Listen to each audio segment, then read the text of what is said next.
bahwa Anda mengatakan Pak, mati itu sakit. Apa yang Anda rasakan waktu itu?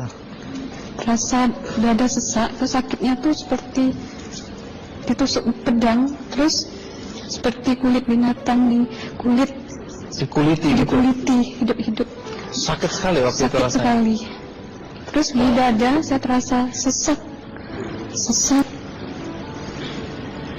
Setelah itu paman saya mengajar saya mengucap kalimat thayyibah, terus mengucap doa 5 syahadat, asyhadu an la ilaha illallah wa asyhadu anna muhammadar rasulullah.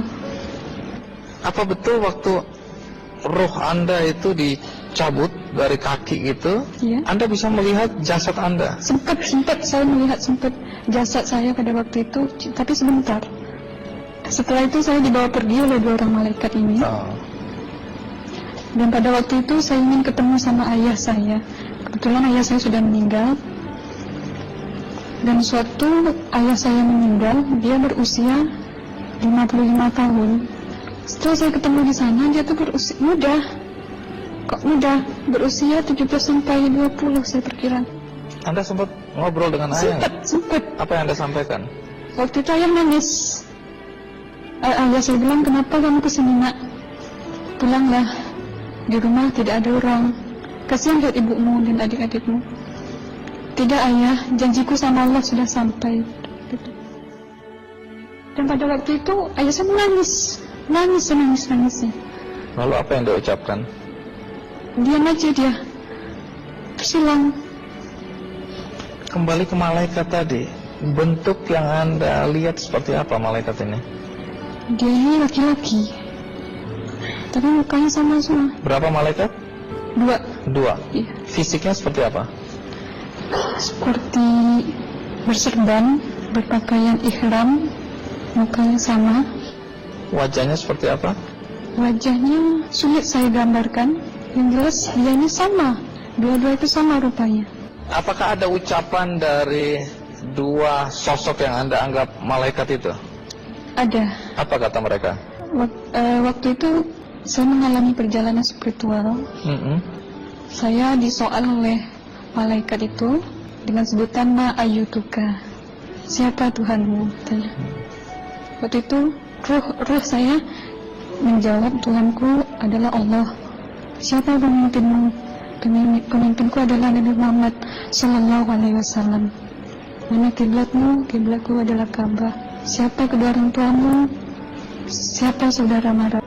Terus saya diperjalankan. Setelah itu kedua orang malaikat ini memimpin tangan saya, tangan kiri saya, membawa saya ke satu tempat, menduduki saya di sebuah kursi. Pada waktu itu kursinya tuh empuk, mungkin 8 busanya ya, cantik.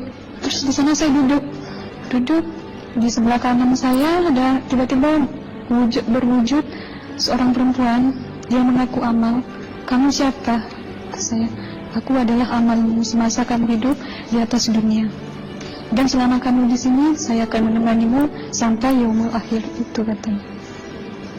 Dan pada waktu itu saya melihat perempuan-perempuan solehah berpakaian muslimah, berkerudung, mencium pipi kanan, pipi kiri.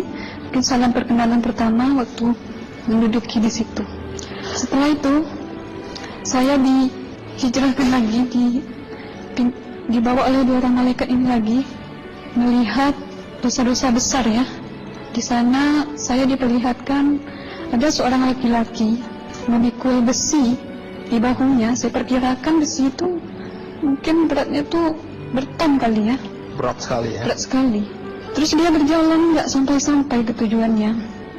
Berlumuran darah nanah, baunya na'udzubillah misalnya. Bajunya tuh sobek-sobek. Waktu itu roh saya disaksikan oleh Amal. Saya tanya kepada Amal, roh tanya sama Amal, wahai Amalku, dosa apakah yang manusia ini lakukan sewaktu ia hidup di atas dunia?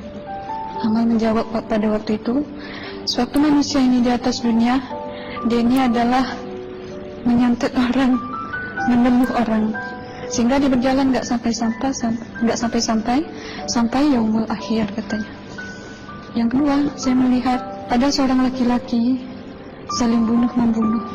Sebentar kayak gitu lagi. Sewaktu manusia ini hidup di atas dunia, dia adalah seorang pembunuh, hingga dia tidak mau bertanggung jawab terhadap orang yang dibunuhnya. Terus yang ketiga, saya melihat ada seorang laki-laki dihujam kemaluannya pakai besi panas, timah panas itu ya, hingga menembus. Waktu itu roh bilang sama amal, wahai amalku, dosa apakah yang manusia ini hidup di atas dunia?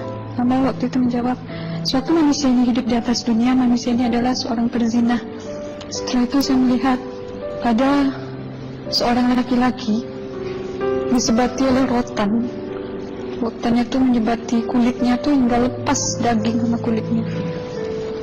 Itu amal menjawab, suatu manusia ini hidup di atas dunia, dia ini tidak pernah sholat Islam,